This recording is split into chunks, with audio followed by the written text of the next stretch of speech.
नमस्कार मित्रांनो, पुन्हा एकदा स्वागत आहे तुमचं आपल्या यूट्यूब चॅनलमध्ये ज्याचं नाव आहे लर्न लिफ्ट. तर याच्या आधीच्या व्हिडिओमध्ये आपण पाहिलं होतं मॅप म्हणजे काय आहे, तर मॅप कशासाठी यूज होतं jQueryमध्ये. तर आज आपण बघणार आहोत डॉलर डॉट मॅप आणि मॅप आणि डॉलर डॉट मॅप मधला फरक काय आहे ते आज आपण बघणार आहोत.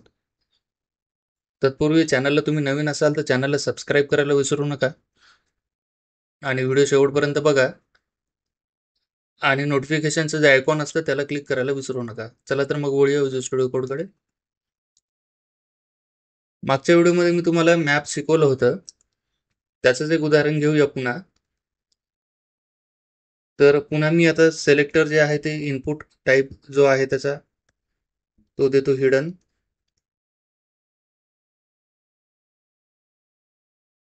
बरोबर आहे. हे सेम आपण आता हे जे इनपुट टाईप हिडन आहेत, हे हिडन एलिमेंट मी इथे ऍड केलेले आहेत. तुम्ही बघू शकता. ते UI मध्ये ते तुम्हाला दिसणार नाही, तर UI मध्ये बघण्यासाठी तुम्हाला त्याला इन्स्पेक्ट करावं लागतं. इन्स्पेक्ट केल्यानंतर या डिव्हच्या आतमध्ये तुम्हाला ते एलिमेंट्स इथे दिसतील. बरोबर आहे. याची व्हॅल्यू आहे 1 पासून स्टार्ट झालेली आहे आणि 5 पर्यंत एंड झालेली आहे. तर इथे आपल्याला मॅप जे फंक्शन आहे ते यूज करायचं आहे. तर सुरुवातीला असतं बघा व्हॅल्यू. बरोबर. त्याच्यानंतर आहे इंडेक्स.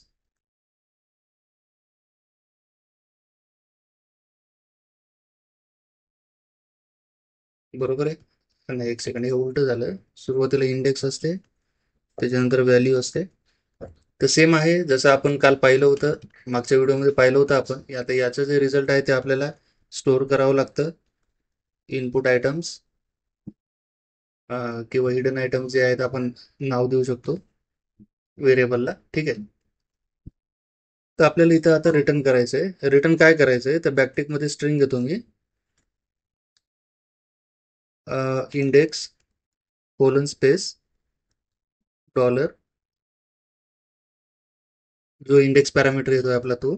त्याच्यानंतर एक पायचा सिम्बॉल देतो, त्याच्यानंतर येतो व्हॅल्यू कोलन स्पेस डॉलर.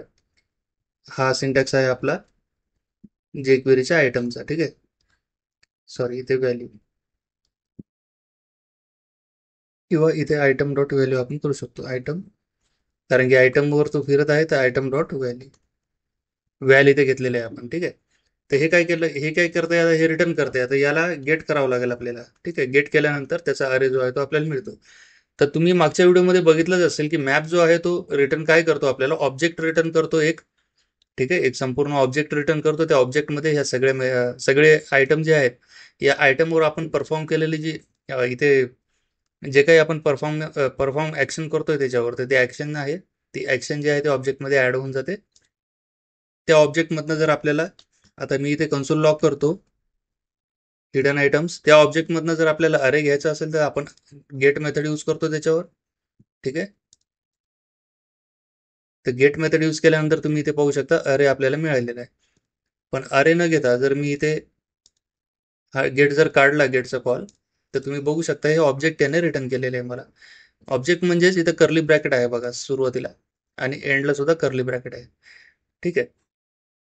तर मॅप जे आहे डॉलर मॅप सुद्धा सेम आहे. डॉलर मॅप जो आहे याच्यामध्ये फरक काय आहे, फक्त जसं की मी ईच आणि डॉलर ईच मध्ये तुम्हाला सांगितलं होतं फरक, तर सेम तसंच फरक आहे. सेम आपल्याला एलिमेंट्स घ्यायचे. कॉन्स्ट मी एक काम करतो, अरे घेतो इथे. ठीक आहे. आता मी काय केलं, एक अरे घेतलाय नंबर्सचा, इज इक्वल टू 1, 2, 3, 4, 5. ठीक आहे. 5 नंबर्स घेतले. तर आता मी डॉलर डॉट मॅप यूज करतो.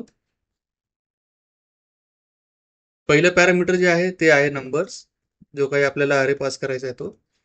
आणि त्याच्यानंतर दुसरा जो पॅरामीटर आहे त्याचा तो आहे एक कॉलबॅक फंक्शन. तर त्याच्यामध्ये आता पहिलं पॅरामीटर असते व्हॅल्यू आणि दुसरा पॅरामीटर असते इंडेक्स.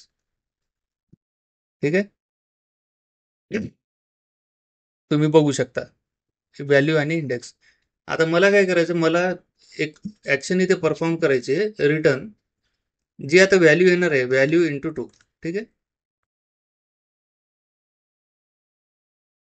रिटर्न व्हॅल्यू इंटू 2 जर मी केलं तर आता इथे काय होणार आहे, इथं परफॉर्म काय होत आहे, जी काही व्हॅल्यू येणार आहे त्या व्हॅल्यूला म्हणजे 1ला आता 2 ने गुणाकार होणार, 2ला पुन्हा 2 ने गुणाकार होणार, 3ला पुन्हा 2 ने गुणाकार होणार. अशा पद्धतीने गुणाकार होऊन जे काही अरे आहे, तर नवीन अरे जो क्रिएट झालेला आहे तो या अरे नावाच्या व्हेरिएबलमध्ये तो स्टोअर होणार आहे.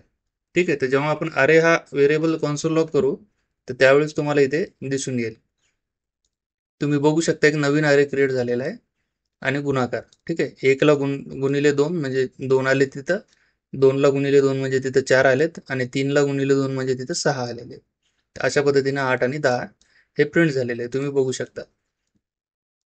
तर मेजर फरक काय आहे याच्यामध्ये डॉलर मॅप आणि नॉर्मल मॅपमध्ये? तर नॉर्मल मॅप जे आहे ते HTML कलेक्शन मध्ये जे डोम एलिमेंट्स कलेक्शन असतात त्याच्यावर लूप करण्यासाठी आपण यूज करतो आणि सर्टन एक फंक्शनॅलिटी किंवा सर्टन जे कोड आहे तो कोड आपण लिहून आणि इथून रिटर्न करतो आपण. ठीक आहे.